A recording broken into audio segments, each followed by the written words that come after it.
तेहेñ दो बिदु चांदान ओपेलेन रिया कथा बन नेला।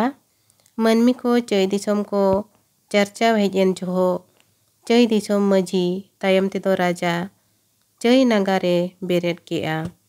ओना सुर रे आर मिद मजी हो मानगाड़ ᱧᱩᱛᱩᱢ ते गाड़े बेरेट केदा। उनको दो चई दिसोम होड़ लगा को रिया को पोर्तन केदा। आदो चई गाड़ होड़ सला दो को रेराड़ेना। उन जोहो बिदु चांदान तिकिन दो सेरमा रेकिन ताहे कना। लिटा गोसाई चई गाड़ आर मानगाड़ होड़ा एपराड़ नेल काते उनको सामहा सोजे काको लगिद बिदु चांदान तिकिन ओते आणगोने आंदियात किना।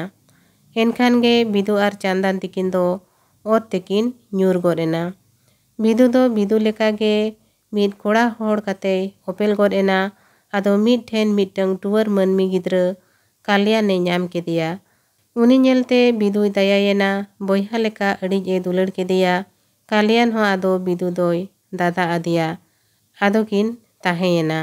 ओना तकरे चांदान हो ओपेलो बेगे ᱧाम किया। एनेगे चईगाड़ मजी होपन एरा गाड़ा रे अतु आड़ा कना। मजी आर मजी एरा तिकिन रिनिज दो इनी होपन एरा सुमुंगे ताहे कना। ओनाते उनकिन उड़ी दौड़किन भावनायेना बोंगा को ठेन बुगी तरा किन गोड़ेना। उनी ᱧᱟᱧᱟᱢ लगिद गोटा पड़ा होड़ किन भेजा केद कुआ।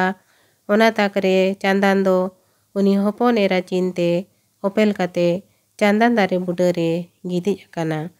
होड़ को सेन ᱧाम केदिया। आदो चईगाड़ तेको अगु केदिया।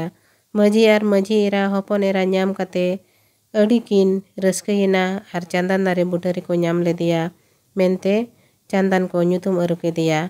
आदो अड़ी दुलड़ तेको दोहो केदिया। बिदु चांदान तिकिन दो आदो किन मानमीयेना बोंगा बिरद रेना तोंग दो तकिन ओटांगेना।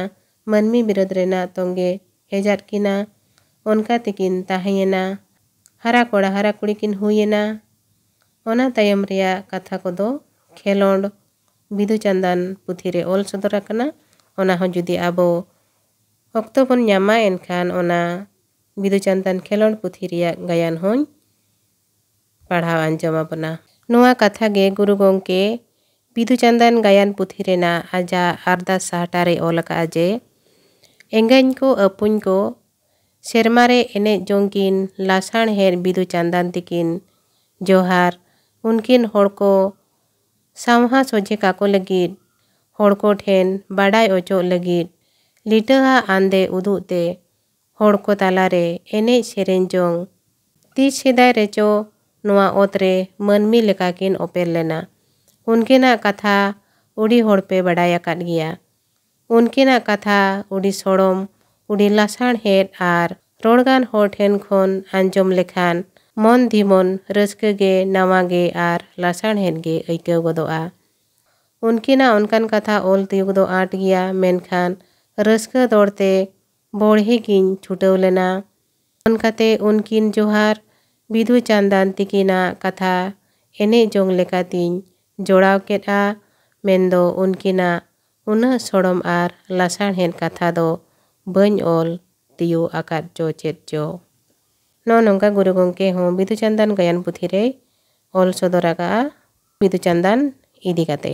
मा एनखान तेहेñ दो निनंगे जहां को पे नेल के तबना आंजम के तबना सनाम को गडी अडी साराव आर जोहार।